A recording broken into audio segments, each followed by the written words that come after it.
বিয়ের আগে আমি তোমার সাথে বাসর করতে চাই, যাতে জানতে পারি তোমার বেড পারফরম্যান্স কেমন। তোমার কি এতে কোনো আপত্তি আছে?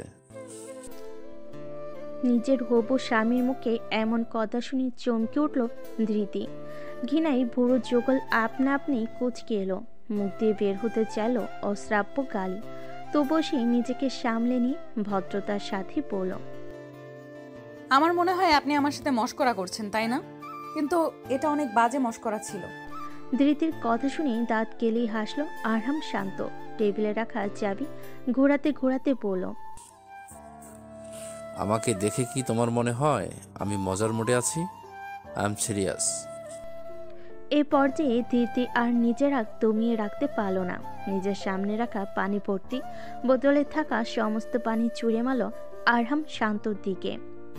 বিনিময়ে আশ্চর্যজনকভাবে শান্ত কোনো রাগী প্রতিক্রিয়া না দিয়ে সুন্দর করে হাসলো। আবারও বলল, আমার প্রস্তাবটা নিয়ে আরেকবার ভেবে দেখতে পারো। ধৃতির ধৈর্যের বাঁধ ভেঙে যাওয়ায় সে চিৎকার করে বলে উঠল, ব্যাস, অনেক হয়েছে। শুধুমাত্র আমার ভাইয়া আমার জন্য আপনাকে পাত্র হিসেবে ঠিক করেছে জন্য এতক্ষণ আমি চুপচাপ আপনার এসব বাজে কথা সহ্য করছিলাম। কিন্তু আর না, আমার ধৈর্যের সব সীমা আপনি অতিক্রম করেছেন। আমি তো এটা ভেবেই অবাক হচ্ছি যে আমার ভাইয়া যে সব সময় আমার জন্য বেস্ট জিনিসটা এনে দিয়েছে, তার চয়েস এতটা বাজে হলো কিভাবে? আপনার মতো নোংরা মন মানসিকতার একটা মানুষকে সে কি করে আমার স্বামী হিসেবে চুজ করলো? উফ, আমি আর ভাবতে পারছি না। I need space. বলে ধৃতি ক্যাফে থেকে বেরিয়ে গেল। শান্ত ধৃতিকে আটকাল না, তার যার পানে তাকিয়ে একটা রহস্যজনক হাসি দিয়ে বলল, তুমি যতই হম্বিতম্বি করো মেয়ে, দিন শেষে তোমাকে আমার কাছেই ধরা দিতে হবে। এই আরহাম শান্তের নজর একবার যার দিকে পড়ে সে তাকে একদম নিজের করে নেয়। যতক্ষণ তার উপরে আকর্ষণ থাকে ততক্ষণ নিজের করে রেখে দেয়, আর তারপর যখন তার উপর থেকে আকর্ষণ উঠে যায় তারপর। বলে টিস্যু দিয়ে নিজের ভেজা শার্টটা মুছে নিয়ে অতঃপর টিস্যুটা ডাস্টবিনে ফেলে দিয়ে বলে, এভাবেই তাকে ছুঁড়ে ফেলে দিই। শান্ত বেশ স্টাইল নিয়ে উঠে দাঁড়িয়ে একটা নাম্বারে ফোন দিল। অতঃপর একটা দুষ্টামি সূচক হাসি দিয়ে বলল, তোমার পালানোর সব পথ আমি বন্ধ করে দিয়েছি ধৃতি। এবার মনে হয় তোমাকে আমার কাছে ধরা দিতে হবে, আর নয়তো নিজের সব কিছু হারাতে হবে। বলে শান্ত আবারও এক রহস্যজনক হাসি দিল। সেই হাসির মধ্যে এক নিগূঢ় রহস্য লুকিয়ে, যা কেবল জানে এবং আন্দাজ করতে পারে শান্ত। অন্য কেউ তার ভয়াবহতা সম্পর্কে ঘুণাক্ষেরও আন্দাজ করতে পারবে না। ধৃতি নিজের বাড়িতে প্রবেশ করে দেখতে পাই বাড়ি অন্ধকারে নিমজ্জিত। এতে সে খানিকটা ভয় পেয়ে যায়, মনে মনে বলে, কি ব্যাপার? হঠাৎ কি হলো এখানে? এমন সময় হঠাৎ করে তার বাড়ির সমস্ত লাইট জ্বলে উঠল। সামনে কিছু একটা নজরে আসতেই ধৃতি অবাক চোখে তাকিয়ে রইল।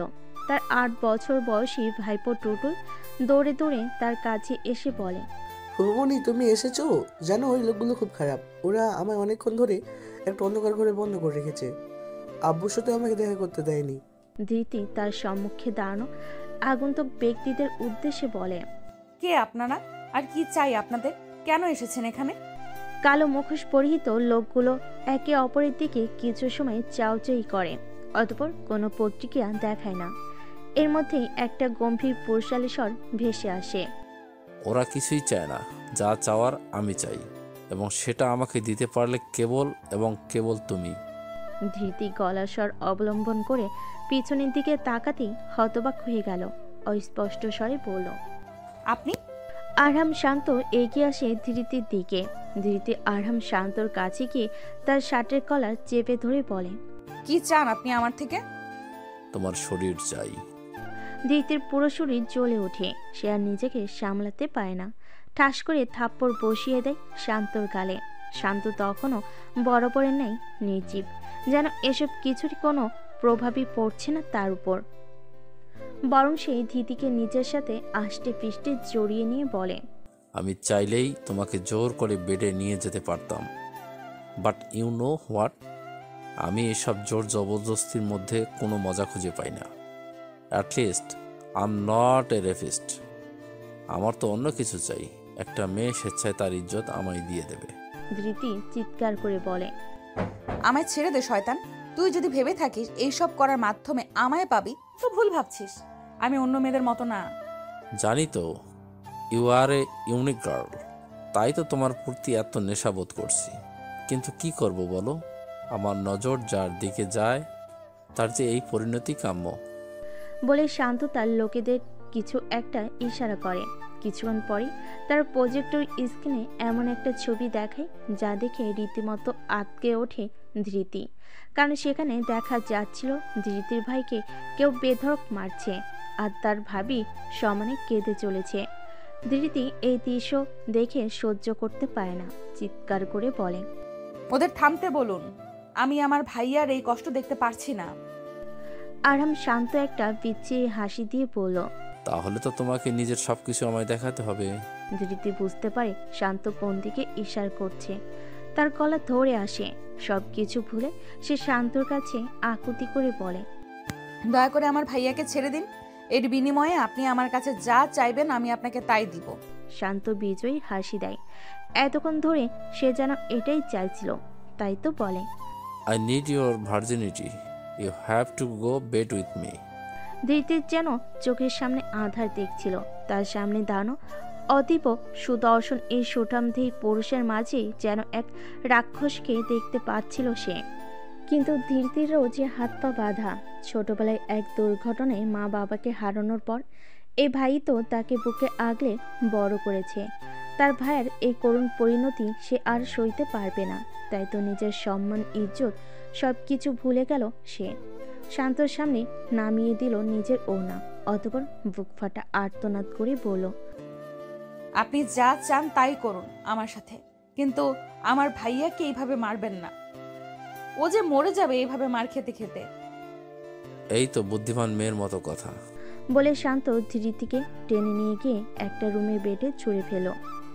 অতঃপর ঝাঁপিয়ে পড়ল ধৃতির উপর।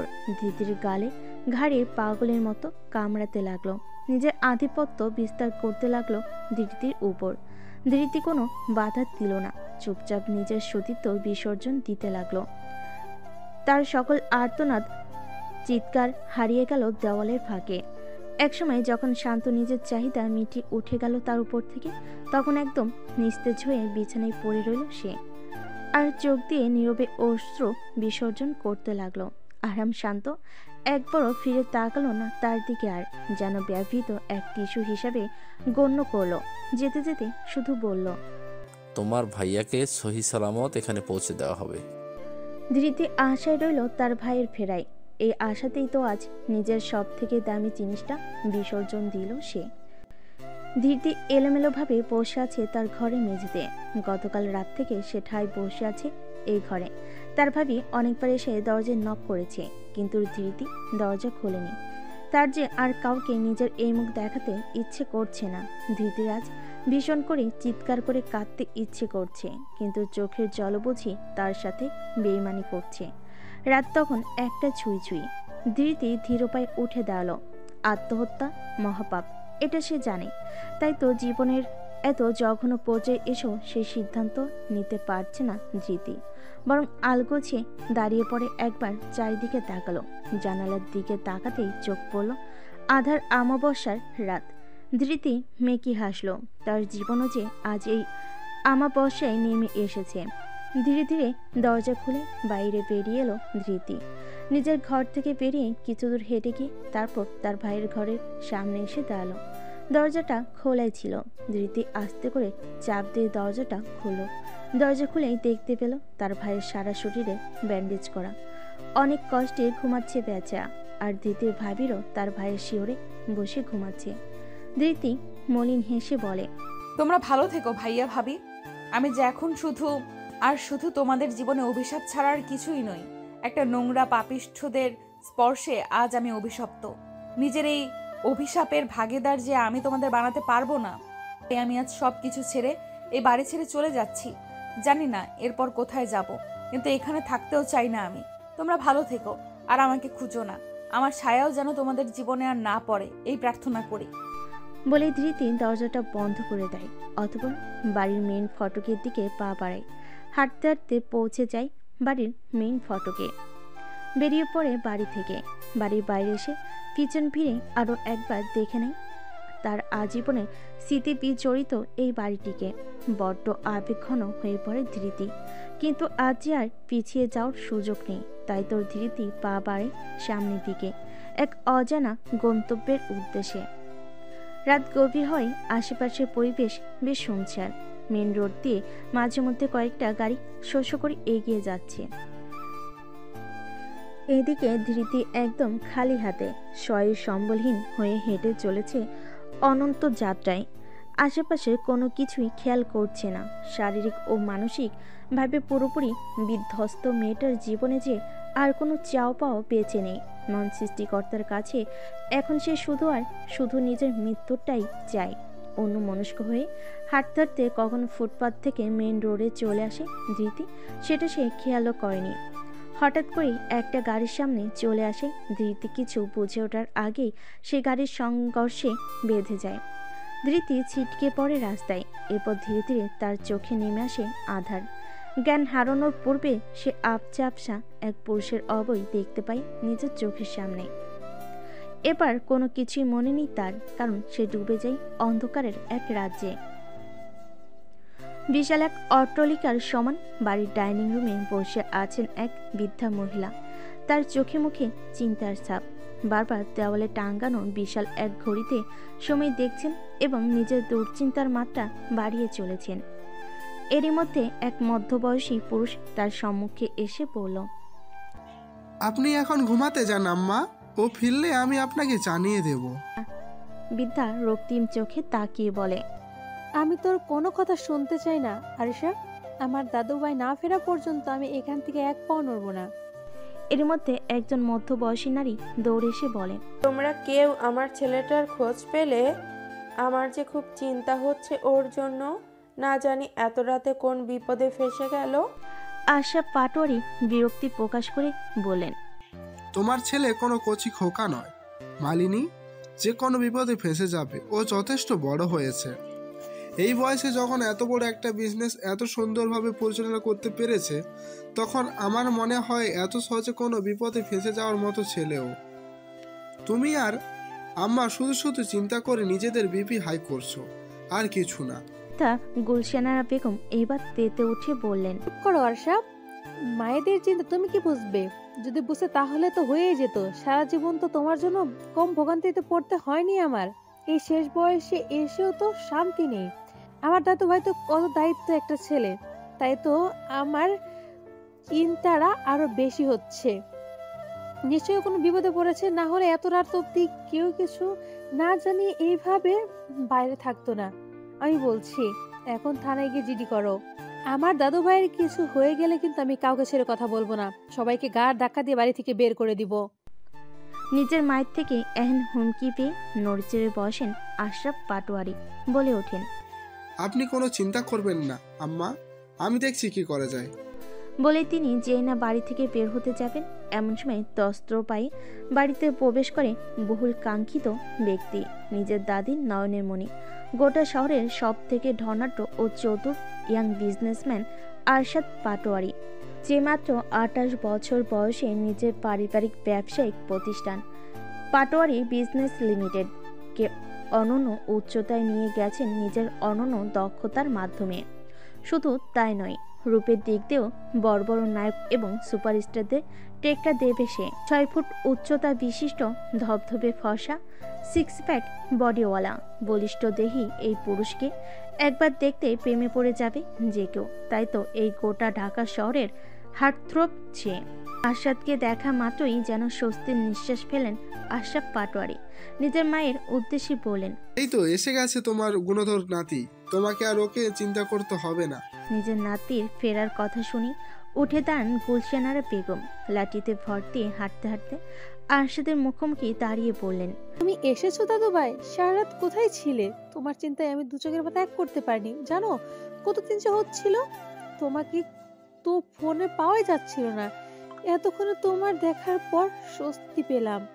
আরশাদ গম্ভীর স্বরে বলে, আমাকে নিয়ে তোমাদের কাউকে চিন্তা করতে হবে না, আমি একদম ঠিক আছি। I need rest. Ashraf Patwari রাগী স্বরে বললেন, এভাবে কথা বলছো কেন আরশাদ? ম্যানার্স শেখনি? গুলশানারা বেগম উল্টে নিজের ছেলেকে ধমক দিয়ে বললেন, একদম চুপ। আমার দাদু ভাইয়ের সাথে এভাবে উচ্চ গলায় কথা বলার দুঃসাহস দেখাবে না দুবার। যখন ওকে ম্যানার শেখানোর কথা ছিল তখন কোথায় ছিলে তুমি? এখন এসে শাসন করতে? দাদু ভাই, তুমি নিজের রুমে যাও, রুমে গিয়ে রেস্ট নাও। আমার যা শোনার আমি পরে শুনে নেব। আশরাফ পাটোয়ারি একদম চুপসে যান। মালিনী পাটোয়ারি হঠাৎ করে চমকে বলে ওঠেন, তোমার পেছনে ওটা কে আরশাদ? মালিনী পাটোয়ারির কথায় সবাই চমকে যায়। এতক্ষণে গুলশানারা বেগমের নজরে যায় আরশাদের পেছনে কেউ একটা দাঁড়িয়ে আছে। আরশাদ তখনও তীক্ষ্ণ দৃষ্টিতে সামনে পানে চেয়ে গুলশানারা বেগম বলেন, তাই তো, এ কে আছো? আমার দাদু ভাই এর পিছনে জলদি বেরিয়ে আসো।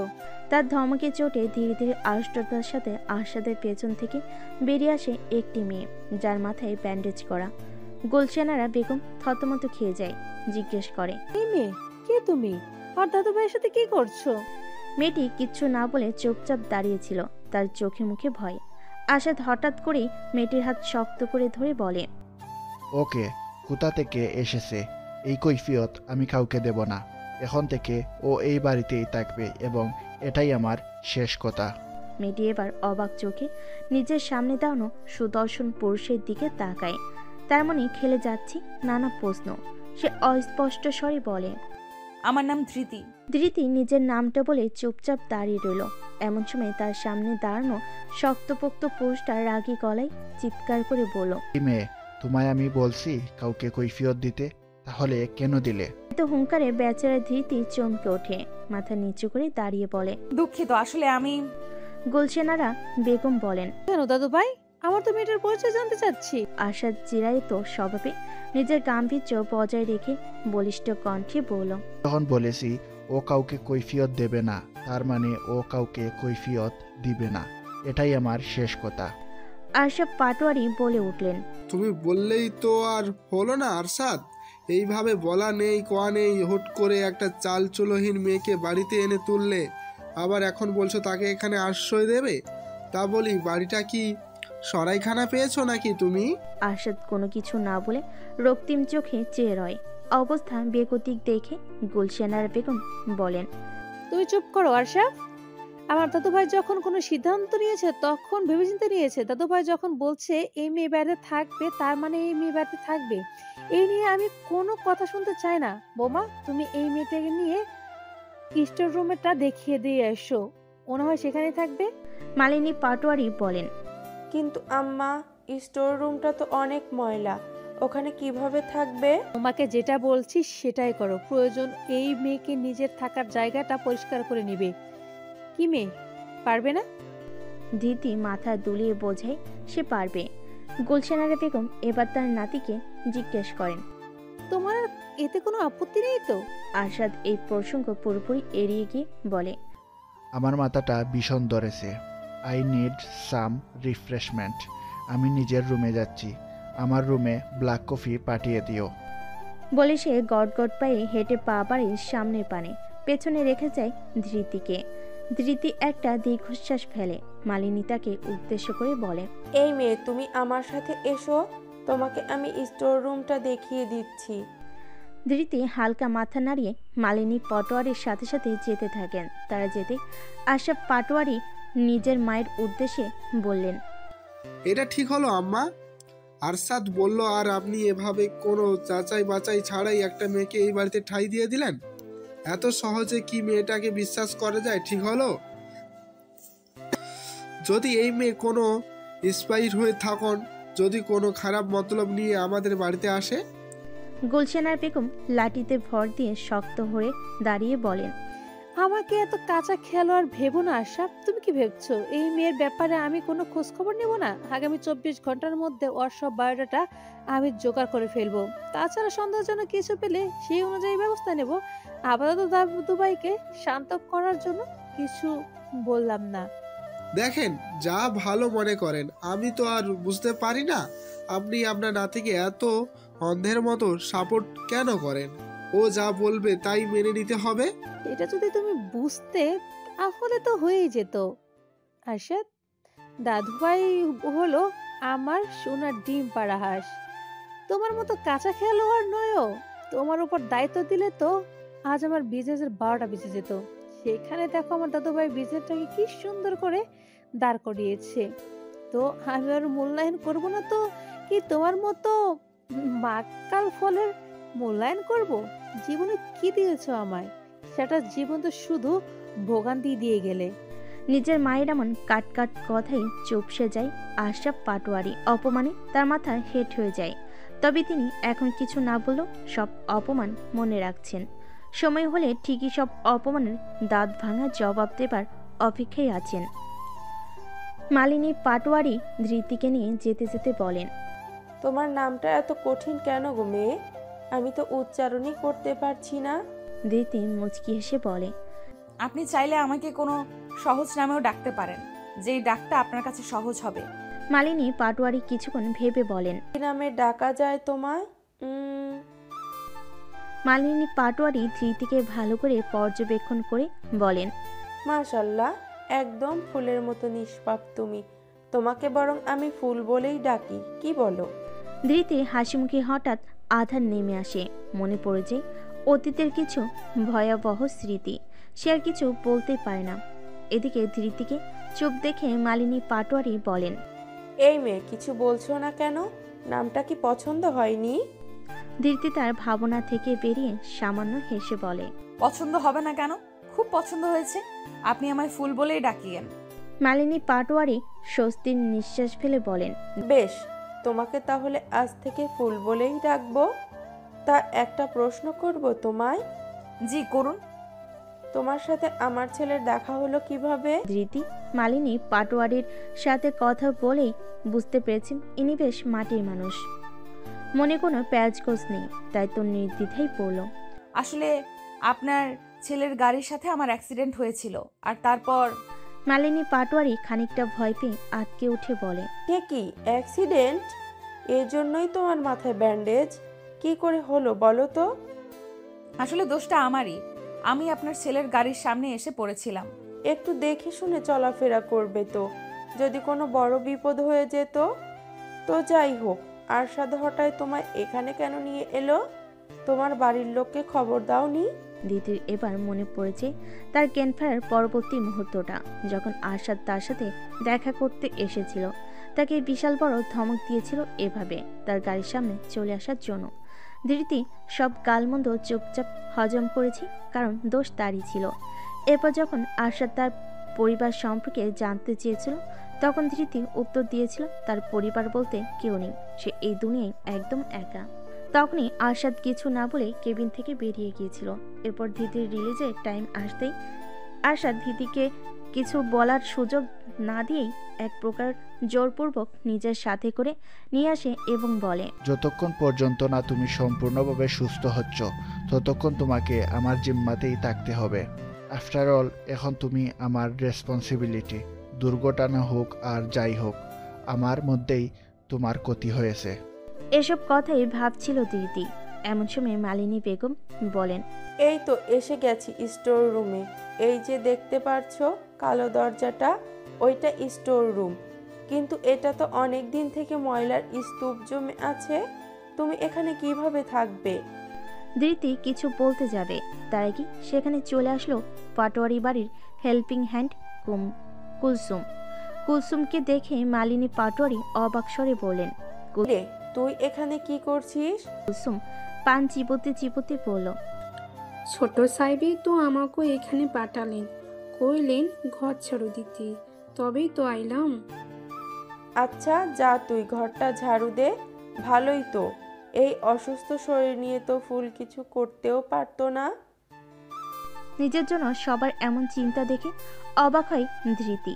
বিশেষ করে আরশাদ পাটোয়ারি নামক লোকটার এত উদারতা তার মনে কেন জানি অনুভূতি তৈরি করছে। আজকালকার যুগে কে এমন আগন্তুকের জন্য এমন করে? ধৃতি স্টোর রুমে প্রবেশ করে দীর্ঘ শ্বাস ফেল। তার জীবনে এক নতুন দিগন্তের সূচনা ঘটল এখানে।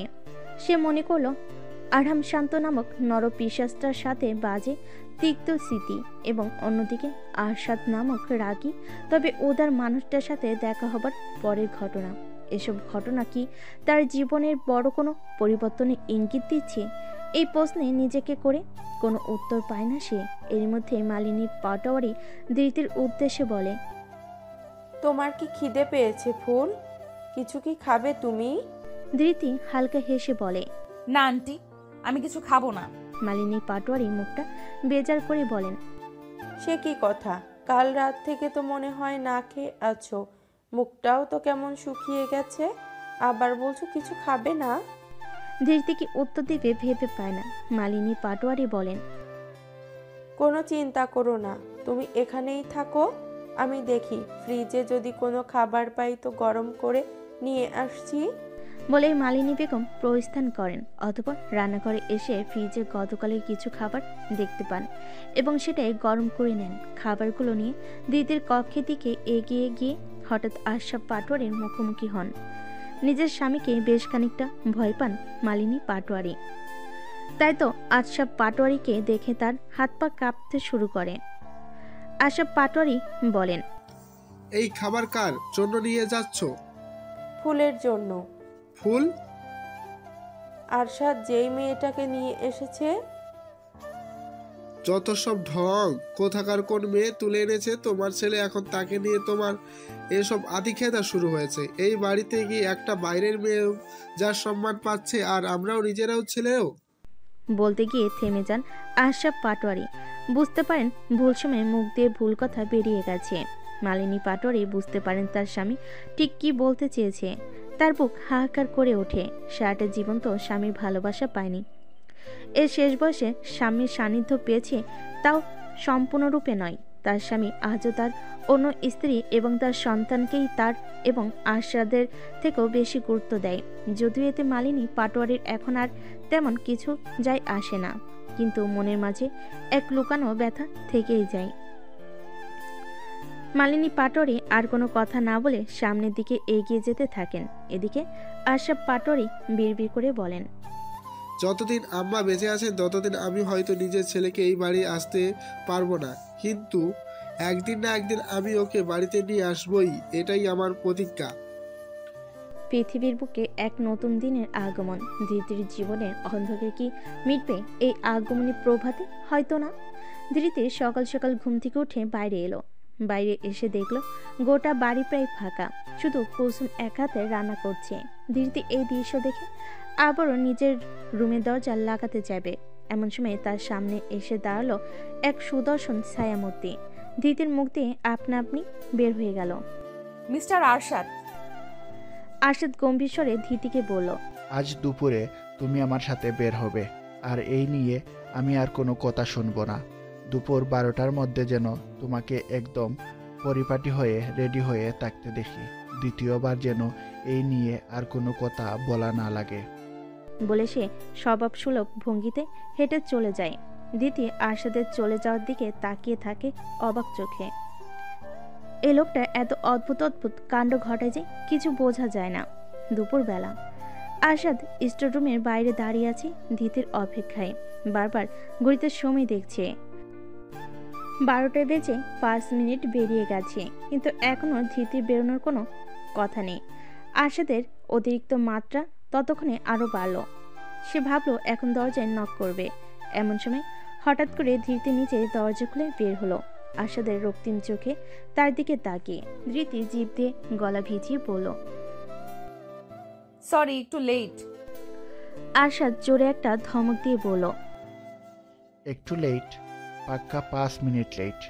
কোন সময় জ্ঞান নেই তোমার? সরি। কি বারবার সরি সরি করছো? আর হবে না।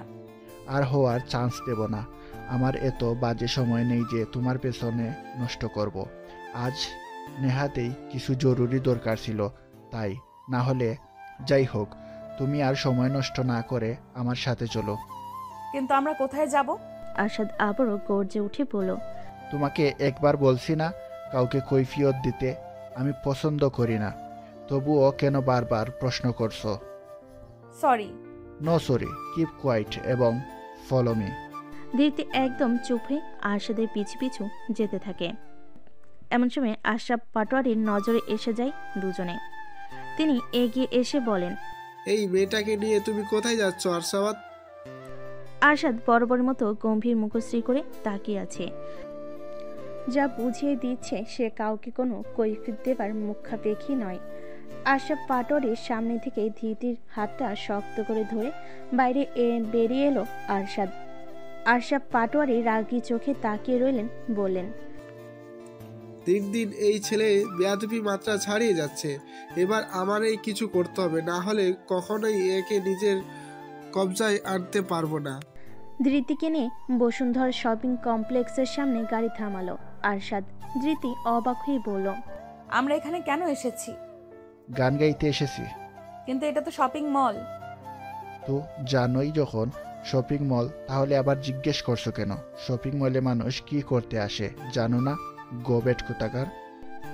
ধৃতি মাথা নামিয়ে বলে, কিন্তু আমার কাছে তো শপিং করার টাকা নেই। আরশাদ এবার হাত মুষ্টিবদ্ধ করে নিজের রাগটা নিয়ন্ত্রণের চেষ্টা চালিয়ে যায়। অতঃপর ধৃতির উদ্দেশ্যে বলে, তুমি চুপচাপ আমার সাথে চলো। যদি আর একটা কথা তোমার মুখ থেকে শুনি তো এখানেই ফেলে রেখে চলে যাব। ধৃতি ভয়ে আবারও চুপ হয়ে যায়। আরশাদ ধৃতিকে শপিং মলে নিয়ে গিয়ে তার পছন্দ মতো ড্রেস চয়েস করতে বলে। ধৃতি চুপচাপ নিজের পছন্দ মতো কয়েকটা ড্রেস কিনে নেয়। অতঃপর আরশাদ সেসব ড্রেসের বিল মিটিয়ে দিয়ে ধৃতিকে নিয়ে একটা রেস্টুরেন্টে ঢোকে। অতঃপর ধৃতির উদ্দেশ্যে বলে, কি খাবে তুমি? আপনি যা অর্ডার দেবেন। আরশাদ একটা দীর্ঘশ্বাস ফেলে নিজের পছন্দ মতো কিছু ওয়েস্টার্ন কাজিনস অর্ডার দেয়। আশরাফ পাটোয়ারি ও গুলশানার বেগম দুজনে সোফায় বসে। গুলশানার বেগম নিউজ পেপার পড়ে চলেছেন আর আশরাফ পাটোয়ারি বলে চলেছেন, আম্মা, এবার আপনি কিছু বলুন। আপনার নাতি কিন্তু এই মেয়েটাকে নিয়ে এবার বাড়াবাড়ি করছে। আমার কাছে ব্যাপারটা সুবিধার লাগছে না। কিভাবে যে আমার সামনে দিয়ে এই মেয়েটার হাত ধরে বেরিয়ে গেল দেখলে তো? আপনি নিজেই বুঝতেছেন এখন এটাকে নিয়ন্ত্রণ করা উচিত। এই মেয়েকে আমার সুবিধার লাগছে না। গুলশানার বেগম কথাগুলো শোনেন কিন্তু কোনো প্রতিক্রিয়া জানান না। এরই মধ্যে আরশাদ ধৃতিকে নিয়ে চলে আসে। তাদের হাতে অনেকগুলো শপিং ব্যাগ। আশরাফ পাটোয়ারি বলেন, এই যে এসে গেছে আপনার গুণধর নাতি, হাতে আবার শপিং ব্যাগ। নিশ্চয়ই এই মেয়েকে নিয়ে শপিং করতে গিয়েছিল। ব্যাপারটা বুঝতে পেরেছেন? গুলশানার বেগম আরশাদকে উদ্দেশ্য করে বলে, তোমার সাথে আমার কিছু কথা আছে আরশাদ। আরশাদ ঘুরিয়ে তাকিয়ে বলে, জি বলো। আগামীকাল আমি মিস্টার আশিকুল চৌধুরীকে ডেকে পাঠিয়েছি তোমার এবং আনিকার এঙ্গেজমেন্টের ডেট ফিক্স করার জন্য। তুমি উপস্থিত থাকার চেষ্টা করবে। আরশাদ গম্ভীর এবং ভাবলেশীন ভাবে বলে, আচ্ছা। বলে ধৃতির হাত ছেড়ে দিয়ে নিজের রুমের দিকে পা বাড়ায়। ধৃতি ঠায় দাঁড়িয়ে থাকে। আরশাদ গায়ে একটা ফর্মাল টি শার্ট জড়িয়ে বাইরে বের হলো। এমন সময় তার নজর এলো বাড়ির সামনের বাগানে মৌন হয়ে দাঁড়িয়ে থাকা ধৃতিকে। ধৃতিও দেখলো আরশাদের পানে।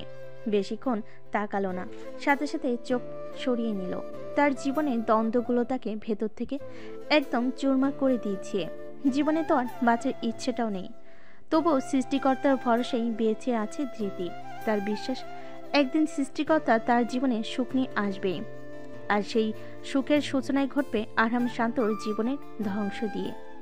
এসব ভেবেই ধৃতির চোখ রক্তিম বর্ণ ধারণ করলো। এদিকে আরশাদ কানে এয়ারবাডস লাগিয়ে কারোর সাথে একটা জরুরি কথা বলতে বলতে স্থান ত্যাগ করলো। ধৃতিও নিজের রুমের দিকে পা বাড়ল। রুমে যেতে যেতে দেখতে পেল পাটোয়ারি বাড়িতে বিরাট আয়োজন চলছে। মালিনী পাটোয়ারি, গুলশানারা বেগম, আশরাফ পাটোয়ারি সবাই দৌড়ের উপর আছেন। ধৃতি কাল যতদূর শুনল, আজ তো আরশাদের হবু স্ত্রী তাকে দেখতে আসার কথা। সেই নিয়ে এত আয়োজন, ব্যাপারটা কেমন জানি ঠেকলো তার কাছে। তবে বড়দের ব্যাপার স্যাপার আলাদাই, তাই এসব নিয়ে আর মাথা ঘামালো না ধৃতি। চুপচাপ নিজের কক্ষে প্রবেশ করলো, দরজা ভিড়িয়ে দিল। অতঃপর ভাবতে লাগলো বর্তমানে সে জীবন কিভাবে অতিবাহিত করবে। এভাবে মানুষের বাড়িতে আশ্রিত হয়ে আর কতদিন থাকা যায়। নিজেকেও তো জীবনে কিছু করতে হবে, নিজের একটা ব্যবস্থা তাকে করতে হবে। প্রয়োজনে সে এসবের জন্য আশাদের সাহায্য নেবে। তবুও এই অবস্থা থেকে তার উন্নতির প্রয়োজন। বেশ রাজকীয় ভাব নিয়ে পাটোয়ারি বাড়িতে প্রবেশ করেন আশিকুর চৌধুরী এবং তার একমাত্র মেয়ে আনিকা চৌধুরী। আনিকার পরনে একটি রাজকীয় লেহেঙ্গা, যা তার পরিবারের আভিজাত্যকেই তুলে ধরেছে।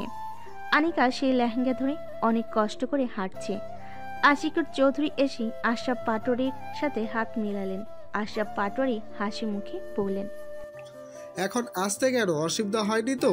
না, কোনো অসুবিধা হয়নি। তা মিসেস গুলশানেরা বেগম কোথায়? ওনাকে তো আশেপাশে কোথাও দেখছি না।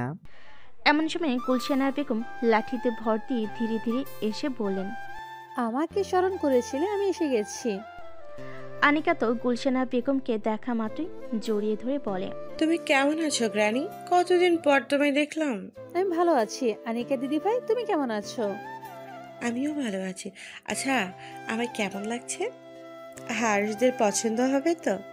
হবে না মানে? আসলে তো আজ তোমার থেকে চোখ কি ফেরাতে পারবে না। আশিকুর চৌধুরী বলেন, আমি তো চেয়েছিলাম আমার একমাত্র মেয়ের এঙ্গেজমেন্ট অনেক ধুমধাম করে করতে, কিন্তু আপনারা বললেন যে একটু তাড়াহুড়া করে করতে, তাই সেরকম অ্যারেঞ্জমেন্ট করা সম্ভব হলো না। তার উপর বাংলাদেশে আমাদের বাড়িটা অনেক দিন থেকে খালি পড়ে আছে, তাই নতুন করে সেখানে ডেকোরেশন করা সম্ভব না, তাই এখানেই এঙ্গেজমেন্টটা করলাম। আপনারা তো জানেনই আমি আর আমার প্রিন্সেস দুজনেই এখন আমেরিকায় থাকি। বিয়ের পর তো আরশাদও আমেরিকাতেই থাকবে বেশিরভাগ সময়। আফটার অল আমার সব বিজনেস তো ওই সামলাবে। আশরাফ পাটোয়ারি চোখ চকচক করে ওঠে। তিনি মনে মনে বলেন, এটাই তো চেয়েছিলাম আমি। আরশাদ আপনার কোম্পানির দায়িত্ব নিয়ে ব্যস্ত হয়ে পড়বে, আর এদিকে আমি সেই সুযোগ আমার ছেলেকে পটাইয়ে বিজনেস লিমিটেড আর তারপর এই বাড়ির প্রবেশ করব। একটা অন্যরকম হাসি দেন। এদিকে গুলশানার বেগম একটা অন্যরকম হাসি দিয়ে বলে, এসব নিয়ে পরে কথা বলা যাবে। আনিকা মা, তুমি এসো আমার সাথে। আরশাদ একটু পরে চলে আসবে, এরপর এঙ্গেজমেন্টের মূল অনুষ্ঠান শুরু হবে। আনিকা গুলশানার বেগমের কথা মতো তার সাথেই যায়। আনিকাকে আজ অনেক খুশি লাগছে।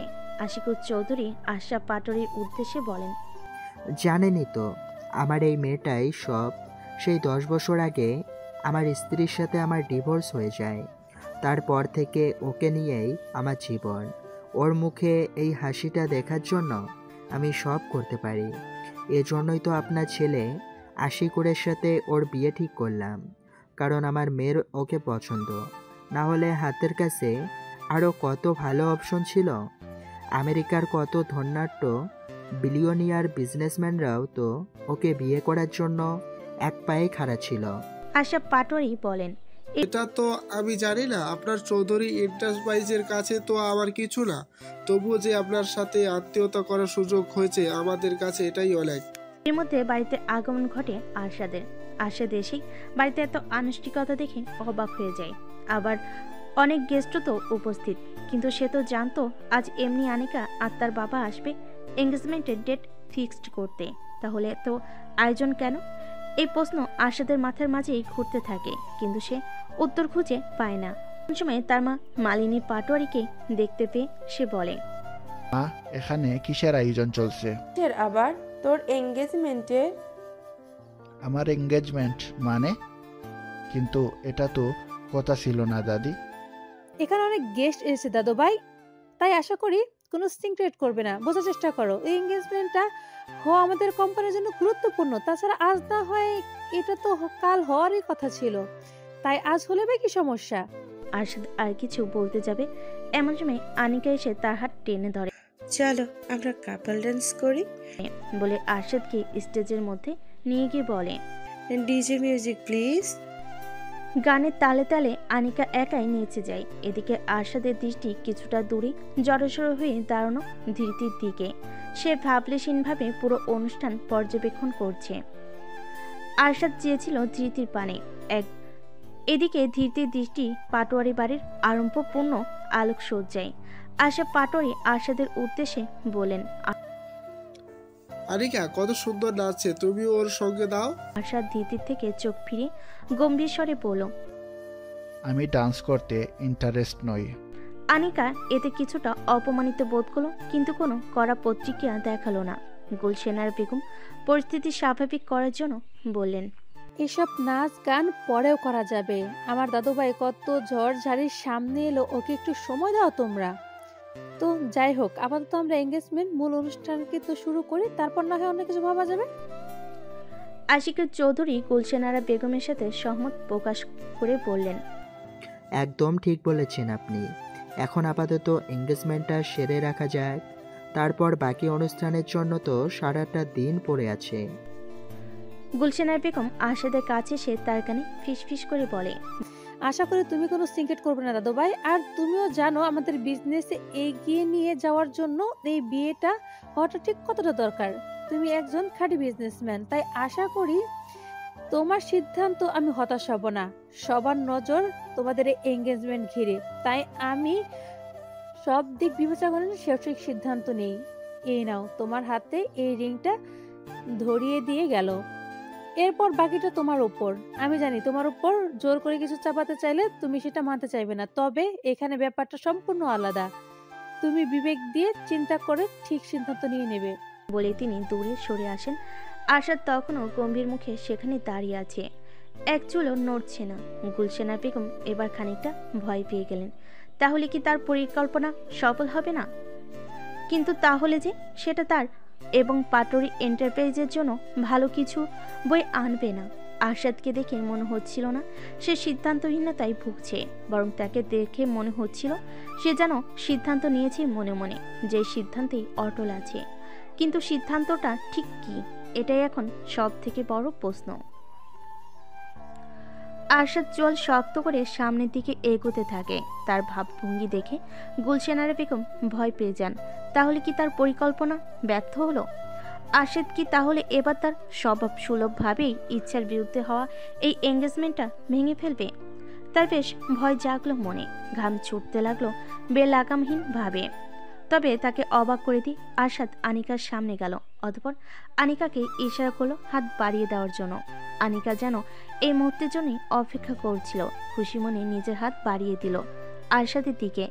আশাদ আর কোনো দিকে না তাকিয়ে আংটি পরিয়ে দিল আনিকার হাতে। আনিকা ভীষণ খুশি হলো এতে করে, তার চোখ চকচক করে উঠল। অতঃপর আনিকাও একটি রিং বের করে পরিয়ে দিল আরশাদকে। ব্যাস, এখানে সমাপ্ত ঘটে গেল তাদের আংটি বদল অনুষ্ঠানের। আংটি বদল মিটে যেতেই আরশাদ আর এক মুহূর্ত দাঁড়ালো না সেই স্থানে। গটগট পায়ে হেঁটে রওনা দিল তার কক্ষের দিকে। আরশাদকে এভাবে শীতল আচরণ করতে দেখে যদিও বা গুলশানার বেগম খুব একটা খুশি হলেন না, তবে এঙ্গেজমেন্টটা যে ঠিকভাবে সম্পূর্ণ হলো এইটাই তিনি স্বস্তি খুঁজে পেলেন। হাঁপ ছেড়ে বলেন, যাই হোক, এঙ্গেজমেন্ট তো ঠিকঠাক হলো, বাটটাই ম্যানেজ করছি। এই ভাবনা থেকেই তিনি সম্মুখ পানে এসে বললেন, আসলে আমার দাদু ভাই অনেক বেশি টায়ার্ড, তো তাই ভাবে চলে গেল। আপনারা কি কিছু মনে করবেন না? উপস্থিত কেউই যদিও বা বিষয়টাকে স্বাভাবিকভাবে নেয়নি, তবু এটা নিয়ে খুব বেশি চাপান উত্তর হলো না। সবাই যে যার মতো বিজনেস সংক্রান্ত আলাপে মগ্ন হলেন। এদিকে নিজের হাতের অনিমকে আঙ্গুলে শোভাপায়ী আংটিটার দিকে তাকিয়ে রহস্যময় হাসি দিয়ে বলল, অবশেষে আমার উদ্দেশ্য পূরণের পথে। এরই মধ্যে মালিনী পাটোয়ারির নজর যায় ধৃতির দিকে। তিনি ধৃতির কাছে গিয়ে বলেন, ফুল, তুমি এখানে? ওহ, ভালো কথা। তুমি তো মনে হয় সকাল থেকে কিছু খাওনি। উফ, এই অনুষ্ঠানের ব্যবস্থাপনায় তো সকাল থেকে এত ব্যস্ত ছিলাম যে তোমার খোঁজও নিতে পারিনি। চলো, তোমার খাবার ব্যবস্থা করে দিচ্ছি। ধৃতি বলে, আমাকে নিয়ে এত ব্যস্ত হতে হবে না আন্টি, আমি খেয়ে নেব। এদিকে আনিকা চারিদিকে দেখছিল। হঠাৎ করে তার নজর যায় ধৃতির দিকে। সম্পূর্ণ অপরিচিত একটি মেয়েকে দেখে আনিকা এগিয়ে এসে বলে, এই মেয়েটাকে? মালিনী পাটোয়ারি বলতে চান। ও তো ফুল। কিন্তু মালিনী পাটোয়ারি নিজের কথা সম্পূর্ণ করতে পারলেন না। তার পূর্বে গুলশানারা বেগম এগিয়ে এসে বলেন, আরে, ও তো আমাদের বাড়ির নতুন কাজের মেয়ে। তুমি হঠাৎ ওর খোঁজ নিচ্ছ কেন আনিকা? তুমি এদিকে এসো, আর তোমার জীবন তো স্পেশাল একটা দিন, এনজয় করো। এভাবে কাজের লোক ট্যাগ গায়ে লাগার ধৃতির খানিকটা বিব্রত বোধ হয়। ধৃতি গভীর চিন্তায় মগ্ন নয়। ছোটবেলা থেকেই তো বেশ সচ্ছল জীবন যাপনই করেছে সে। তার বাবার কাপড়ের দোকান ছিল। বাবার মৃত্যুর পর ধৃতির ভাই সে কাপড়ের দোকানের ব্যবসার হাল ধরে অনন্য উচ্চতায় নিয়ে যায়। যার ফলে কখনো আত্মিকভাবে তাদের খারাপ অবস্থায় পড়তে হয়নি। কিন্তু আজ কিনা তাকে এভাবে অন্য একজনের বাড়িতে এসে কাজের লোকে তকমা সইতে হচ্ছে। ভাবনায় ইতি টানলো ধৃতি, নিজের উপরেই তার হাসি পেল। কাজের লোক না হলেও তো সে এখানে আশ্রিতাও নিশ্চয়ই কোনো সম্মানজনক অবস্থা নয়। আজ শুধুমাত্র ভাগ্যে ফিরে তাকে এই দিন দেখতে হচ্ছে। ধৃতির চোখের কোণে জল, খুবই সহ্যতুরভাবে সেই জল মুছে ফেলল সে। আনিকা হঠাৎ বলে উঠল, ও যদি এই বাড়িতে কাজের লোকই হয়, তাহলে বাড়িতে যখন এত বড় অনুষ্ঠান হচ্ছে তখন ও এমনভাবে সঙ্গের মতো দাঁড়িয়ে আছে কেন? ওর কি কোনো দায়িত্ব নেই? ওকে কোনো কাজ করতে বলুন। এইখানে এত গেস্ট আছে, তাদের মধ্যে ড্রিঙ্কস তো সার্ভ করতে পারে। গুলশানারা বেগম বলে, তাই তো। এই মেয়ে আনিকা কি বললো শুনলে না? ও কিন্তু এই বাড়ির হবু মালকিন, তাই ও যা বলছে তাই করো। যাও, গেস্টদের মাঝে ড্রিঙ্কস সার্ভ করো। ধীরতে ইচ্ছে করছিল বুক ফাটিয়ে চিৎকার করতে, কিন্তু সে তা করল না। চুপচাপ এগিয়ে এসে সবার মধ্যে ড্রিঙ্কস বিতরণ করতে লাগলো। মালিনী পাটোয়ারির খুব খারাপ লাগলো এই দৃশ্য দেখে, কিন্তু তারই যে হাত পা বাঁধা, তাই চুপচাপ রইলেন। আশা পাটোয়ারির এই দৃশ্য দেখে যেন স্বস্তি পেলেন। মনে মনে বললেন, আরশাদের খুব আধিক্যতা ছিল না এই মেয়েকে নিয়ে, একদম ঠিক হয়েছে, এবার বুঝুক মজা। দিতি এসব কাজে একদমই পটু ছিল না, তাই তো অসাবধানবশত হঠাৎ করে হোঁচট খেয়ে তার হাতের গ্লাস সবগুলো ড্রিঙ্কসের গ্লাস পড়ে গেল। এতে করে গুলশানার বেগম বলে উঠলেন, হাই রে হাই, এ মেয়ে তো দেখছি একটা সামান্য কাজও করতে পারে না, কত দামি দামি গ্লাসগুলো ভেঙে দিল। আনিকা রেগে বলল, এই মেয়ে কি করলে? এটা ভাঙা গ্লাসগুলো পরিষ্কার করো করো, পায়ে লাগলে আর রক্ষে থাকবে না। দিতি ছলছল নয়নে ফ্লোরে বসে ভাঙ্গা গ্লাসগুলো তুলতে লাগলো। হঠাৎ করেই খেয়াল করলো তার সামনে কেউ এসে দাঁড়ালো, যার পা দৃশ্যমান হচ্ছে তার আখি যুগলে। সেই আগন্তুক বিদ্রুপে সুরে বলে উঠল, বাড়িতে এত বড় অনুষ্ঠান অথচ বাড়ির বড় ছেলেকে কেউ জানালে না? It's not fair. দিদি পুরোপুরি অবাক হয়ে গেল কণ্ঠস্বরটা শুনে। এই যে তার সেই চেনা কণ্ঠস্বর, যে কণ্ঠস্বরটা এক রাতেই ধ্বংস করে দিয়েছে তার ফুলের মতো সাজানো জীবন। ভয়ে তার গলা শুকিয়ে গেল। মনে নানান আশঙ্কা নিয়ে কাঁপা কাঁপা শরীর উপরের দিকে তাকাতেই বড় একটা ধাক্কা খেল। অস্পষ্ট স্বরে বলে উঠল, আরহাম শান্ত। ধৃতি যখন হতবাক ও ভীত চোখে আরহাম শান্ত দিকে তাকিয়েছিল, তখন আরহাম তার দিকে ফিরেও তাকাচ্ছিল না, বরং ধৃতিকে চেনে না এমন ভাব করে তাকে সম্পূর্ণ উপেক্ষা করে সামনে এগিয়ে গিয়ে সবার উদ্দেশ্যে বলে, বিনে দাওয়াতে চলে এলাম নিজের ছোট ভাইয়ের নতুন জীবনের সাক্ষী হতে। গুলশানার বেগম ক্ষেপে উঠে বলেন, তুমি কোন সাহসে এই বাড়িতে পা রেখেছো? আরশা, তুমি যদি এসবের পেছনে থাকো তাহলে কিন্তু ভালো হবে না। কি ভেবেছোটা কি তুমি? এক্ষুনি বের করে দিতে বলো ওকে, না হলে কিন্তু আমি ছাড়বো না। আরশাব মনে মনে বলে, একদিন আমার ছেলেকে ঠিকই এই বাড়িতে পূর্ণ অধিকার নিয়ে আসবে, আমি সেই দিন অপেক্ষায় আছি। কিন্তু আপাতত যদি পরিস্থিতি সামলাতে হয় তাহলে আমার একটু কঠোর হইতে হবে। এই মনোভাব নিয়ে সে এগিয়ে এসে আরহামকে উদ্দেশ্য করে বেশ শান্তভাবে বলে, আরহাম, তুমি এখান থেকে চলে যাও, আমি চাই না আজকের দিন কোনো অশান্তি হোক। আরহাম নিজের বাবার অনুরোধকে পুরোপুরি উপেক্ষা করে বলে, আজ আমাকে কেউ এখান থেকে দূর করতে পারবে না। আমি যে উদ্দেশ্যে এখানে এসেছি তা পূরণ করেই ছাড়ব। বলে সে সামনে এগোয়। আশিকি চৌধুরী ও আনিকা দুজনেই অবাক চোখে তাকিয়ে। আরাম শান্ত সবার উদ্দেশ্যে বলে, আপনারা অনেকে হয়তো আমাকে চেনেন না, আর না চেনাটাই স্বাভাবিক, কারণ আমার পরিচয় এতদিন কাউকে দেওয়া হয়নি। নিজের পিতৃ পরিচয় বংশ পরিচয় থাকতেও সমাজে এতগুলো দিন আমার সেই পরিচয় লুকিয়ে রাখা হয়েছে। কিন্তু আজ আমি আপনাদের সবাইকে আমার পরিচয় দেব, আর সব প্রমাণ সহ।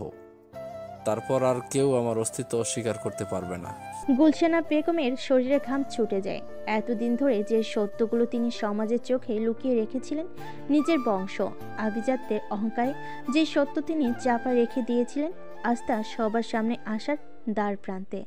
আজ যদি এমনটা হয়, তাহলে এতদিন ধরে তার তিল তিল করে গড়ে তোলা সব সম্মান ধুলোয় মিশে যাবে। এটা তিনি কিছুতেই হতে দেবেন না। তাই তো আশরাফ পাটোয়ারিকে হুমকি দিয়ে বলেন, এই ছেলেকে থামাও বলছি, না হলে কিন্তু আমি শেষ করে ছাড়বো। আমার পরিবার সামান্য ও গৌরব উপর আঘাত আমি সহ্য করব না। আশরাফ পাটোয়ারি অসহায় হয়ে আরহাম শান্তর সামনে গিয়ে হাত জোর করে বলেন, আমি তোমাকে অনুরোধ করছি, প্লিজ থেমে যাও, এটা সঠিক সময় নয়। অন্যদিকে ঘরের এক কোণে দাঁড়িয়ে চোখের জল মুছছেন মালিনী পাটোয়ারি। বিবাহিত জীবনে সুখের দেখা তিনি এমনিও পাননি। এক ধনাঢ্য বনেদি পরিবারের মেয়ে হয়ে জন্ম নেওয়ায় শৈশব কৈশোর যতটা আনন্দের ছিল, তারুণ্য ও যৌবন ছিল ততটাই কষ্টের। যদিও তার সারাটা জীবন কেটেছে আভিজাত্য ও সচ্ছলতায়, কিন্তু টাকায় কি সব সুখ এনে দেয় যদি সম্পর্কগুলোই থাকে এলোমেলো। এদিকে অদম্য আরহাম শান্ত সবার সামনে বলতে শুরু করে, আমি আরহাম শান্ত, বিজনেস ওয়ার্ল্ডে এই নামেই পরিচিত আমি। তবে আমার অন্য একটা নাম আছে যেটা আমার পরিচয় বহন করে, আর সেই নামটা হলো আরহাম পাটোয়ারি শান্ত। নামটা শুনে হয়তো অনেকে অবাক হয়ে যাবেন, কিন্তু এটাই আমার আসল নাম। গুলশানার বেগম উত্তেজিত হয়ে বলেন, ওখানে থেমে যাও, সামনে আর একটা শব্দ বলবে না। কে শোনে কার কথা? আরহাম শান্ত নিজের মতো করে বলতে থাকে, আমি এই পাটোয়ারি পরিবারের বড় ছেলে। অবিশ্বাস্য হলেও এটাই সত্য। তবে আমি মালিনী পাটোয়ারির সন্তান নই। আমার মা হলেন আশরাফ পাটোয়ারির প্রথম স্ত্রী নয়না পাটোয়ারি, যিনি ছিলেন এক মধ্যবিত্ত পরিবারের সাধারণ রমণী। বিশ্ববিদ্যালয়ে একসাথে পড়াশোনা করার সময় আমার মায়ের সাথে আশরাফ পাটোয়ারির সম্পর্ক গড়ে ওঠে। তারা একে অপরকে ভালোবাসেন এবং একসাথে সংসার করতে চান, কিন্তু ধন সম্পত্তি ও বংশমর্যাদার দম্ভে অন্ধ গুলশানারা বেগম কখনো এটা মানতে চাননি যে তার একমাত্র পুত্রের স্ত্রী একজন মধ্যবিত্ত পরিবারের মেয়ে হবেন। তাই তিনি তাদের সম্পর্কের ক্ষেত্রে বাধা হয়ে দাঁড়ান। আমার নানু, নানা এবং মাকে হুমকি ধামকি দিতে থাকেন, কিন্তু নিজের ছেলেকে নিয়ন্ত্রণের কোনো চেষ্টা করেননি এই মহিলা। এরপর তো তিনি এমন কিছু করেন যা যা আমি বলতেও পারছি না এই মুহূর্তে। তবে তার এসব কার্যক্রমে কোনো লাভ হয় না। আশরাফ পাটোয়ারি ঠিকই আমার মাকে গোপনে বিয়ে করে সংসার পাতেন, কিন্তু এই সত্য গুলশানারা বেগমের কাছে প্রকাশিত হতেও বেশি সময় লাগে না।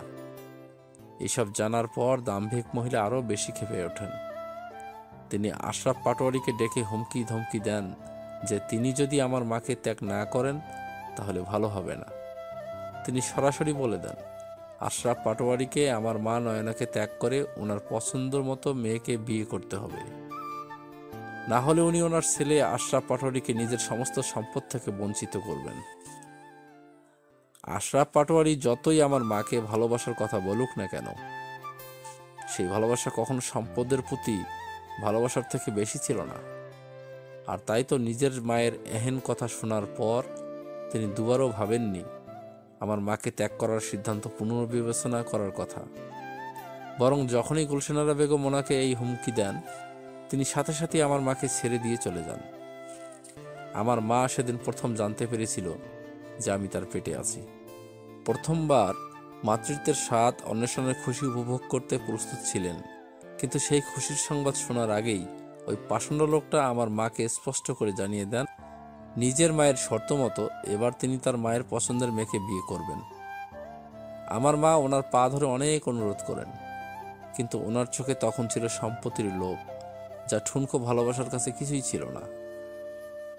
তাই তিনি এরপর আমার মাকে ছেড়ে নিজের মায়ের পছন্দ মতো মেয়ে মালিনী পাটোয়ারিকে বিয়ে করে নেন। যদিও খাতায় কলমে আমার মায়ের সাথে ওনার ডিভোর্স হয়নি, কিন্তু উনি একটিবার আমার মায়ের খোঁজ নেননি। কারণ তার মধ্যে ভয় ছিল যদি এতে করে গুলশানারা বেগম তাকে তার সম্পত্তি থেকে বিতাড়িত করেন। এরই মধ্যে আমার মা কঠিন জীবন সংগ্রাম চালিয়ে যায় একা একা। সামাজিক ও পারিপার্শ্বিক সব প্রতিকূলতা মোকাবেলা করে আমার জন্ম দেন। একা হাতে একজন সিঙ্গেল মাদার হয়ে আমার খেয়াল রাখতে থাকেন। ধীরে ধীরে মায়ের সাহচর্যে বড় হতে থাকি আমি। ওদিকে আশরাফ পাটোয়ারের দ্বিতীয় স্ত্রী মালিনী পাটোয়ারের ঘরেও ততদিনে তাদের সন্তান মানে আরশাদের আগমন ঘটে। এরপর গুলশানারা বেগম যখন আরশাদকে অতিরিক্ত আদর ও তার প্রতি অতিরিক্ত খেয়াল রাখেন, তখন আশরাফ পাটোয়ারির মনে শঙ্কা জন্ম নেয়। সেই সম্পদের লোভে তিনি আমার মাকে ত্যাগ করেছিলেন, তার কাছে মনে হয় সেই সম্পদের কানাকড়িও তিনি ভোগ করতে পারবেন না। কারণ ততদিন পর্যন্ত পাটোয়ারি এন্টারপ্রাইজের দখল ছিল গুলশানুরা বেগমের কাছে এবং তার পরবর্তী অংশীদার হিসেবে তিনি বেছে নিয়েছিলেন আরশাদকে, যা আশরাফ পাটোয়ারির মনে শঙ্কা সৃষ্টি করে এবং তিনি তখন এই দোটানা থেকে আবার আমার মায়ের সাথে যোগাযোগ করার সিদ্ধান্ত নেন। কিন্তু ততদিনে অনেক দেরি হয়ে গেছিল। আমার মা অতিরিক্ত হাড় ভাঙা খাটুনি ও পরিশ্রম সাথে অস্বাস্থ্যকর জীবনযাপনের কারণে ততদিনে টাইফয়েড রোগে আক্রান্ত হয়ে জীবনের শেষ দিনগুলো গুনছিল। বলতে বলতে আরহামের চোখে জল চলে আসে। এদিকে মালিনী পাটোয়ারিও চূড়ান্ত পর্যায়ের হতবাক। তাহলে কি তিনি এতদিন শুধুই নয়না নামক সেই রমণীকে ভুল বুঝে সবসময় তাকে অভিশাপ দিয়ে গেল, অথচ তার জীবনের কঠিন সময়গুলোর জন্য নয়নাকেই দোষ দিল? আজ সে বুঝতে পারছে পরোক্ষভাবে তিনি নয়নার জীবন কষ্ট করেছেন। আরহাম একটু থেমে সবাইকে পর্যবেক্ষণ করে অতঃপর দীর্ঘশ্বাস ফেলে আবারও বলে, আশরাফ পাটোয়ারি যেদিন আমার মায়ের খোঁজ নেওয়ার জন্য এসেছিলেন সেদিন বড্ড দেরি হয়ে গেছিল।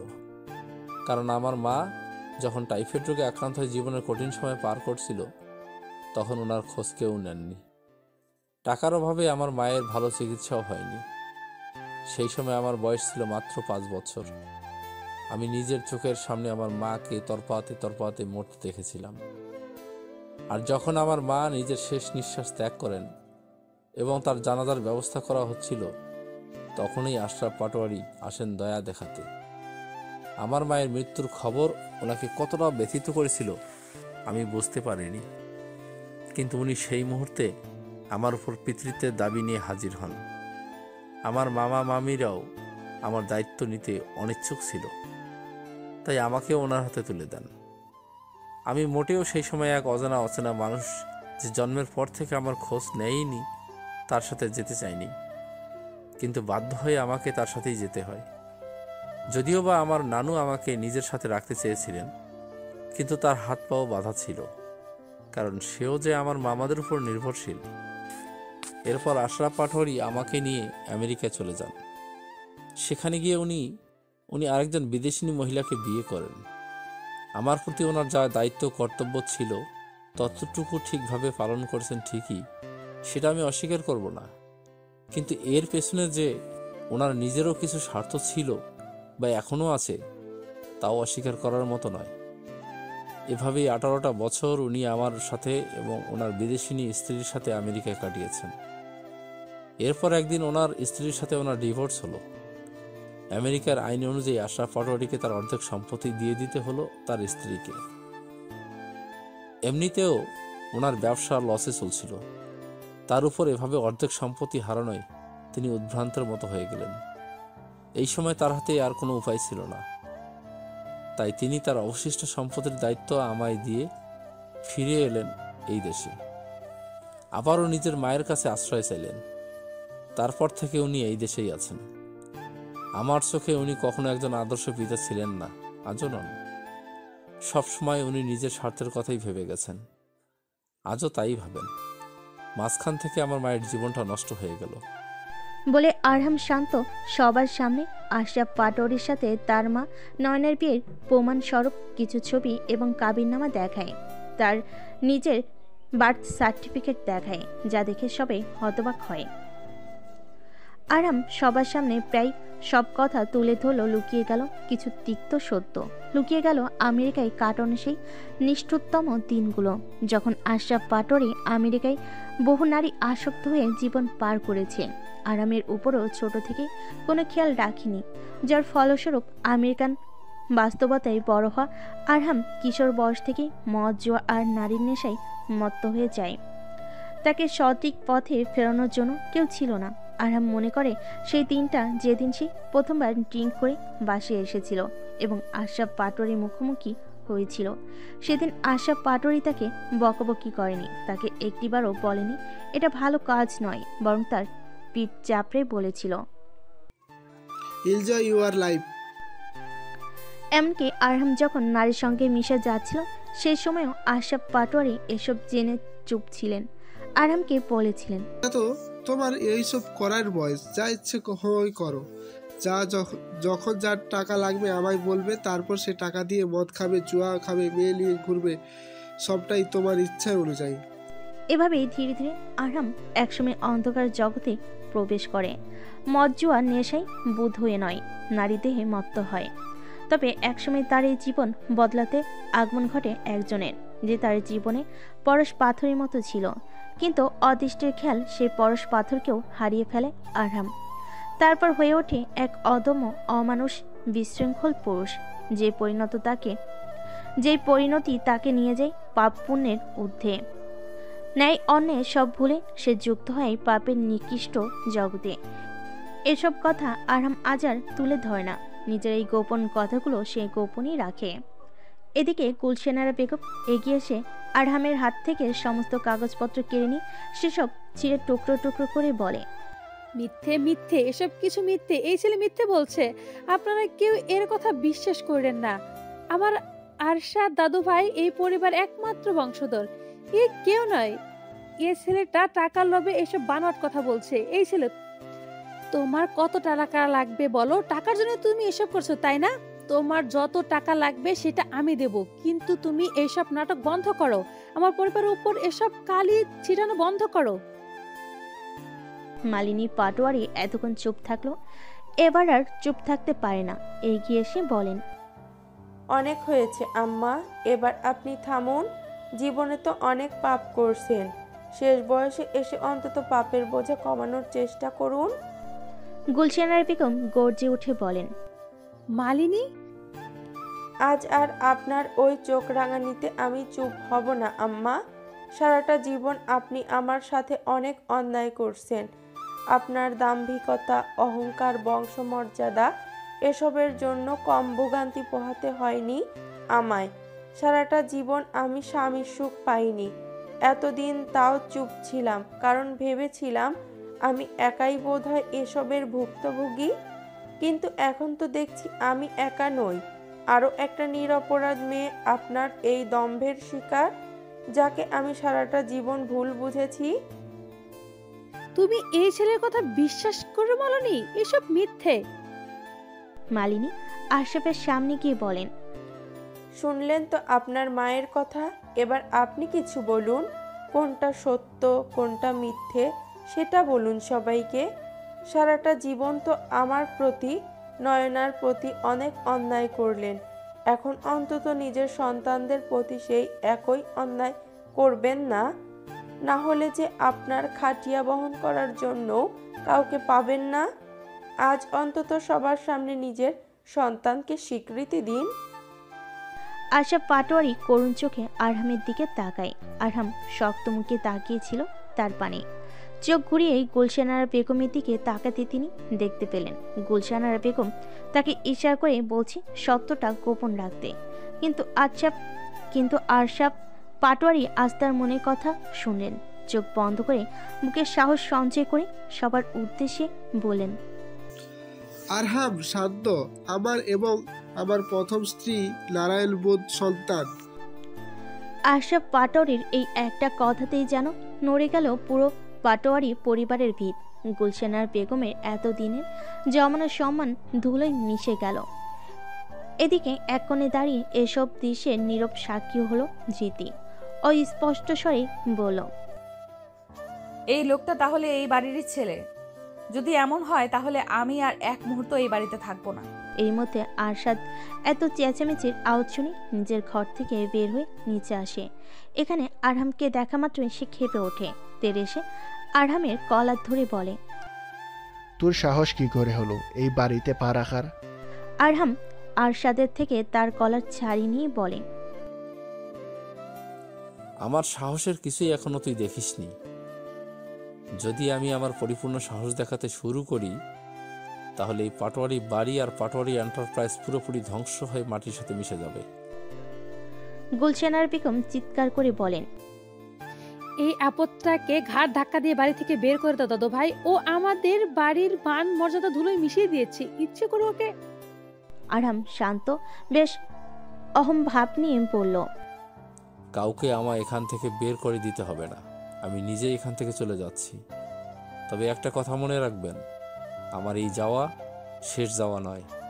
আমি আবারও এখানে ফিরব, নিজের পরিপূর্ণ অধিকারের সাথেই ফিরব।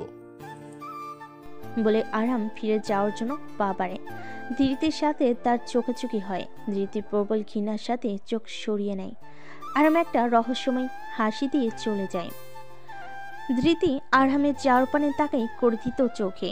এই লোকটা তার জীবন পুরোপুরি নষ্ট করে দিয়েছে, অথচ তার চোখে অনুশোচনার লেশ মাত্র নেই। ধৃতির কাছে এই মুহূর্তে আরামকে দুনিয়ার সব থেকে জঘন্য মানুষ মনে হলো। ধৃতি চোখ ফিরিয়ে নিয়ে বলল, এই লোকটা আমার জীবন পুরো নষ্ট করে দিয়েছে। ওনার জন্য আমি আজ আমার পরিবার থেকে বিচ্ছিন্ন। এই কোকটা আমার জীবনে অন্ধকার নিয়ে এসেছে। আমার জীবনে আর দ্বিতীয়বার ওনার ছায়াও মারাতে চাই না। তার জন্য যদি আমার এই বাড়ি ছেড়ে যেতে হয়, তো আমি সেটাও করতে রাজি আছি। বলে ধৃতি একটা দীর্ঘশ্বাস ফেলে এদিকে আসাদ উপস্থিত সবার উদ্দেশ্যে বলে, আশা করি আপনাদের যা ড্রামা দেখার তা দেখা হয়ে গেছে। তাহলে এখন আপনারা আসতে পারেন। আসাদের মুখ থেকে এমন অপমানজনক কথা শুনে উপস্থিত সবাই এক এক করে চলে যেতে থাকে।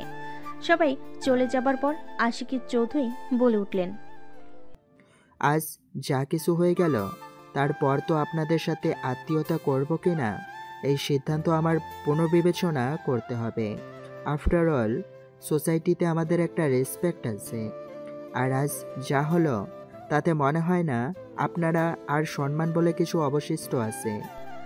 গুলশানারা বেগম বুকে হাত রেখে ঢলে পড়লেন আরশাদের উপর। আরশাদ নিজের দাদিকে সামলে নেয়। গুলশানারা বেগম বিবি করে বলেন, এটা কি হলো দাদু ভাই? আমার এত দিনের সব জমানো সম্মান, প্রতিপত্তি, মর্যাদা এক এক করে ধ্বংস করে দিলে ওই ছেলে। আমি এটা মেনে নিতে পারছি না। তুমি শান্ত হও দাদি, কিচ্ছু খারাপ হয়নি। এর মধ্যে আনিকা দৌড়ে এসে নিজের বাবার কথাই প্রতিবাদ করে বলে, বিয়ে যদি আমায় করতেই হয় তাহলে আমি আরশাদকেই করব, না হলে আর কাউকে নয়। আশিকুর চৌধুরী ক্রোধান্বিত স্বরে বললে, এত কিছুর পরেও তুমি এই কথা বলছো? হ্যাঁ বলছি, কারণ আমার কাছে এসব সো কল্ড সোশ্যাল রেসপেক্টের থেকে আমার ভালোবাসা অনেক বেশি গুরুত্বপূর্ণ। আশিকুর চৌধুরী আর কিছু বলতে পারে না, স্তিমিত স্বরে বলেন, দেখো, যা ভালো মনে করো। ছোটবেলা থেকে তোমার কোনো ইচ্ছে আমি অপূর্ণ রাখিনি, এবারও তার ব্যয় ঘটবে না। আশাদ হঠাৎ করে পরিচিত দৃষ্টিতে নিজের বাবা আশরাফ পাটোয়ারির দিকে তাকায়। অতঃপর প্রবল ঘৃণা নিয়ে বলে ওঠে, এটাই তো চেয়েছিলেন আপনি, তাই না? এই জন্যই নিজের প্রথম পক্ষের ছেলেকে ডেকে এসব ড্রামা করলেন। আশরাফ পাটোয়ারি জবাবে বলেন, এইসব তুমি কি বলছো আরশাদ? আমি মোটেও এমন কিছু চাইনি। গুলশানারা বেগম গুটি গুটি পায়ে লাঠিতে ভর দিয়ে এগিয়ে এসে সবার সামনে ঠাস করে থাপ্পড় মারেন আশরাফ পাটোয়ারিকে। অতঃপর বলেন, চুপ, আর একটা কথা মিথ্যে বলবে না। তোমার জন্য অনেক ভুগেছি আমি। আর না, তোমাকে একটা শেষ সুযোগ দিয়েছে, তুমি সেটারও মর্যাদা রাখতে পারোনি। এবার আমি তোমাকে আর কোনো দ্বিতীয় সুযোগ দেব না। এবার তুমি ভালোই ভালো এ বাড়ি থেকে বের হয়ে যাও, তা নয় তো ঘাড় ধাক্কা দিয়ে বের করে দিব। আশরাফ পাটোয়ারি হতবাক স্বরে বলে ওঠেন, আম্মা, এসব কি বলছেন আপনি? আমি আপনার ছেলে হই, আপনি আমাকে বাড়ি থেকে বের হতে বলছেন? গুলশানারা বেগমের কঠোর মনোভাবে কোনো পরিবর্তন হয় না। আরশাদও নিজের দাদির সাথে তালে তাল মিলিয়ে বলেন, দাদি যা বলেছে তাই করুন মিস্টার আশরাফ। বের হয়ে যান এই বাড়ি থেকে। আপনি এই বাড়িতে থাকার অধিকার হারিয়েছেন। এটা কিন্তু ঠিক হচ্ছে না। আমি এই বাড়ির ছেলে, আমাকে এখন থেকে এভাবে বের করতে পারো না তোমরা। গুলশানারা বেগম ক্রোধিত স্বরে বলে, আমি কি পারি আর পারি না সে সম্পর্কে মনে হয় তোমার কোনো ধারণা নেই। ভালো ছেলে এক্ষুনি বের হও। অবস্থার বেগতিক দেখে আশা পাটোয়ারি নিজের স্ত্রী মালিনী পাটোয়ারির কাছে গিয়ে অনুনয়ের স্বরে বলেন, তুমি অন্তত কিছু বলো। আমি কি বলবো? আপনি কি আমার কিছু বলার মতো মুখ রেখেছেন? আমার প্রতি যা করেছেন তার জন্য যদিও বা আপনাকে ক্ষমা করি, কিন্তু আপনি নয়নার সাথে যা করেছেন তার জন্য আপনাকে আমি ক্ষমা করব না। আপনার চরিত্র যে এত খারাপ তা আজ আমি প্রথম জানলাম। আপনাকে নিজের স্বামী ভাবতেও আমার ঘৃণা করছে। ছি, মানুষ এত নিচু মন মানসিকতার হয়? আশা পাটোয়ারি বুঝতে পারেন এ যাতে তাকে আর কেউ বাঁচাতে পারবে না, তার থেকে ভালো মান সম্মান হাতে নিয়ে চুপচাপ বাড়ি থেকে বের হয়ে যাওয়া। তাই তিনি নিজের ঘরের দিকে পা বাড়লেন।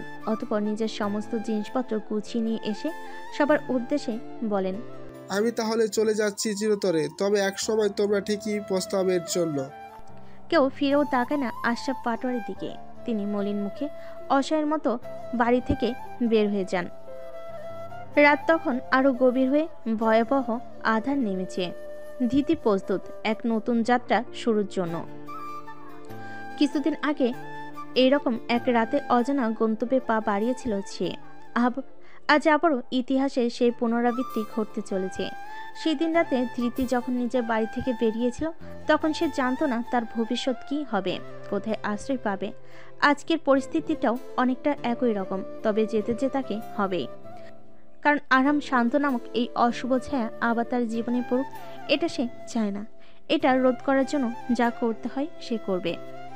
তাই তো কাউকে কিছু না বলে চুপচাপ পাটোয়ারি বাড়ি থেকে বের হয়ে গেল ধৃতি। আশা পাটোয়ারির বাড়ি ত্যাগের পর মালিনী পাটোয়ারে ঘরে দুয়ার এঁটে বসে আছেন। যতে হোক স্বামী তো, তাই মুখে যাই বলুক তার জন্য একটু হলো টান থাকবে। তাই অনেকটা নির্বিঘ্নেই বের হতে পারল ধৃতি। কারণ মালিনী পাটোয়ারি ছাড়া এ বাড়িতে তার খোঁজ নেওয়ার মতো আর কেউ নেই। পাটোয়ারি বাড়ি থেকে বের হয়ে কিছু দূর আসার পর ধৃতি একটা অদ্ভুত জিনিস লক্ষ্য করলো। একটা ছায়া মূর্তিকে লুকিয়ে একটা গলিতে ঢুকতে লাগলো। এখানে ধৃতি অবাক হওয়ার মূল কারণ তার যতদূর মনে আছে এই ছায়া মূর্তিটাও পাটোয়ারি বাড়ি থেকে বের হয়েছে। ধৃতির কাছে বিষয়টা সন্দেহজনক লাগে, তাই সে ছায়া মূর্তিকে চুপচাপ অনুসরণ করতে থাকে। কিছু দূর যাওয়ার পর ধৃতি আবারও তার জীবনের সব থেকে ঘৃণ্য ব্যক্তিটির মুখোমুখি হয়, আরহাম শান্ত। এই মানুষটা যেন তার পিছুই ছাড়ছে না।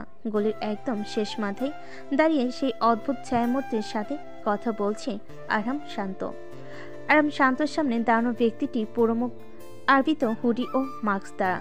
তার ধৃতি তাকে চিনতে পারছিল না। সে লুকিয়ে তাদের কথোপকথন শুনতে থাকে। হঠাৎ তার কানে আরহামের কিছু কথা আসে। আরহাম বলছিল, তুমি একদম সঠিক পথে এগোচ্ছ।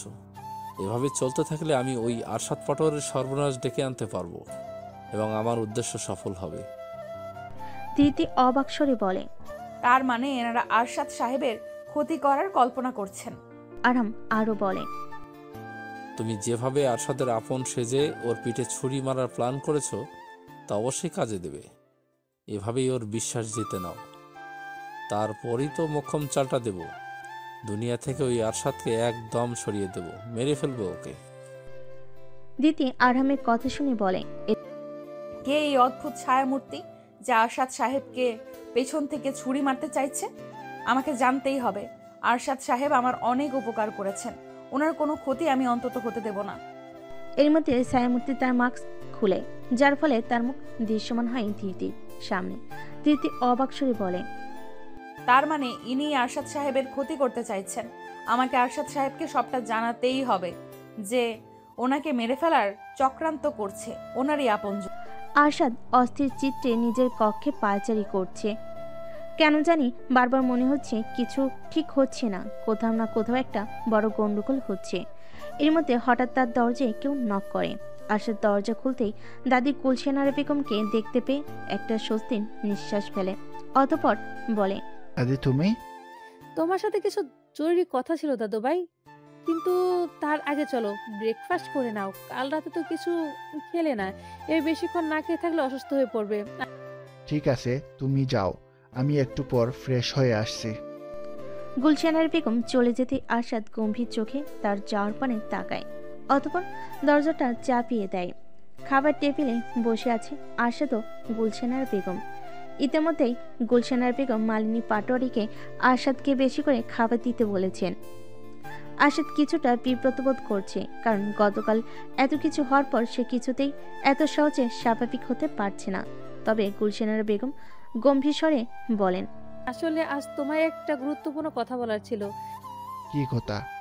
আনিকে আসছে একটু পর, ও আসার পর যা বলার বলছি। মালিনী পাটোয়ারি ও আরশাদ একে অপরের দিকে তাকায়। এদিকে গুলশানার বেগম কথাটা বলতে না বলতেই চলে আসে আনিকা। সে এসে বলে, হ্যালো এভরিওয়ান, গুড মর্নিং।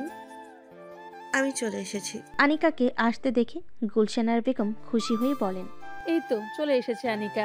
এদিকে আসো দিদি ভাই, আসতে কোনো সমস্যা হয়নি তো? না দাদি, কোনো সমস্যা হয়নি। তুমি কি আরশাদকে বলেছো ব্যাপারটা? তোমায় যে বলতে বলেছিলাম। না, এখনো বলা হয়নি, ভেবেছিলাম তুমি আসার পর একেবারে বলবো। এখন যখন তুমি এসো তখন বলছি। বলে তিনি আরশাদের দিকে তাকিয়ে বলেন, আমি আর আনিকা কথা বলে এটা ঠিক করেছি যে এবার এই বিয়েটা একটু তাড়াতাড়ি করা দরকার। কারণ আনিকার বাবা আশিকুল চৌধুরী আপাতত হয়তো এই বিয়েতে মত দিচ্ছেন, কিন্তু পারিবারিক অবস্থার কারণে তিনি এই সিদ্ধান্ত আবার বদলাতেও পারে। আর আমরা এটা চাই না, তাই সিদ্ধান্ত নিয়েছি বিয়েটা আগে করিয়ে দেব, যাতে কোনো সমস্যা না হয়, তার মতো যেন আর না বদলে। নিজের দাদির কথা শুনে আরশাদ অবাক হয়ে বলে, এটা তুমি কি বলছো দাদি? বিয়ের সময় এগিয়ে নেবে? এছাড়া আর কোনো উপায় নেই, কারণ এই বিয়েটা না হলে অনেক সমস্যা হয়ে যাবে। Try to understand. আনিকা করুণ কণ্ঠে বলে, একটু থেমে আবারও বলে, আমি তোমাকে অনেক ভালোবাসি আরশাদ। তোমাকে ছাড়া অন্য কাউকে আমি বিয়ে করতে পারবো না। তাই দাদি যা বলছে তাতে রাজি হয়ে যাও প্লিজ। এতে করে আমাদের সবার ভালো হবে। দাদি সব ভেবেই কথাটা বলেছে, তুমি আর না করো না। মালিনী পাটোয়ারি বলেন, কিন্তু বিয়ের মতো এত বড় একটা অনুষ্ঠান জলদি কিভাবে করা সম্ভব? কত অ্যারেঞ্জমেন্ট করা প্রয়োজন এর জন্য? সেসব তো আমাদের করার টাইম লাগবে নাকি? মালিনী পাটোয়ারির এই কথার জবাবে গুলশানার বেগম বলেন, কিছু হয়ে গেল তারপরে তুমি কোন আক্কেলে ভাবো যে বিয়েতে বড় কোনো আয়োজন করা হবে? কোনো রকম নমনম করে বিয়েটা হলেই বাঁচি, তার জন্য এত অনুষ্ঠানে কি দরকারের প্রয়োজন? এহেন কথা শুনে মালিনী পাটোয়ারি চুপ হয়ে যান। আনিকা বলে, দাদি ঠিক বলেছে, তোমরা তোমাদের ঘনিষ্ঠ আত্মীয়দের ডাকবে, আমিও বাবাকে বলে দেব। শুধু যাদেরকে না বললেই নয় তাদেরকে ডাকতে। এভাবে তাড়াতাড়ি বিয়েটা অনুষ্ঠিত হওয়া যাবে। মালিনী পাটোয়ারি বলেন, যদি এমন হয় তো ঠিক আছে, কিন্তু আরশেদের কি মত? আরশাদ বলে, আমার এতে কোনো আপত্তি নেই। যা ভালো মনে হয় তোমরা তাই করো। আমি এই নিয়ে আর কিছু বলতে চাই না।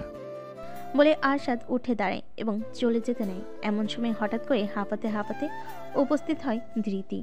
ধৃতিকে এভাবে আসতে দেখে মালিনী পাটোয়ারি বলেন, এ কি ফুল, তুমি কোথা থেকে এলে?